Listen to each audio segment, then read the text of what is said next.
William Graham Sumner एक ऐसा व्यक्तित्व जिन्हें दुनिया में सोशियोलॉजी को एक अन्य विषय के रूप में पढ़ाए जाने के रूप में जाना जाता है। इनका नेतृत्व हुआ था। हम बात करते हैं विलियम ग्राहम समनर की, तो अकादमिक जगत का पिता कहा जाता है। किस अकादमिक जगत का पिता? सोशियोलॉजी के। ठीक है, तो सोशियोलॉजी के एकेडमिक फादर कौन है? विलियम ग्राहम समनर है। क्यों? क्योंकि इनके नेतृत्व में येल विश्वविद्यालय अमेरिका में 1876 में समाजशास्त्र को अन्य विषय के साथ पढ़ाया गया था। एक स्वतंत्र विषय नहीं था। समूह की चर्चा करते हैं तो इनर ग्रुप यानी अंतर समूह, आउटर ग्रुप और बाह्य समूह की बात करते हैं। संस्था के उद्ध विकास के जनक माने जाते हैं। इन्होंने फोकवेज या जनरीति या लोक रीति एक पुस्तक लिखी। संस्था को इन्होंने एक विचारधारा और ढांचे के रूप में रखा हुआ है। और दो प्रकार की संस्थाओं की बात करते हैं, अधिनियमित संस्था और आलोचनात्मक संस्था।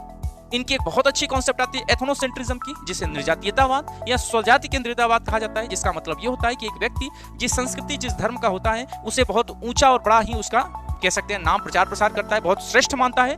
और इस पद्धति में वो दूसरी संस्कृति को नीचा, घृणात्मक और कमजोर बताता है। इसी से संबंधित एक फ्रेंच बुआस ने दिया हुआ था हर्ष कोविट्ज के साथ मिलकर, सांस्कृतिक सापेक्षवाद। उसका तात्पर्य होता है कि हम अपनी संस्कृति धर्म को ऊंचा तो बताएंगे, लेकिन दूसरी संस्कृति को हम किसी प्रकार से उसका क्रिटिसिज्म, आलोचना या बुराई नहीं करते। ऐसा कभी कभी आ जाता है आपके एग्जाम में डिफरेंस करने के लिए।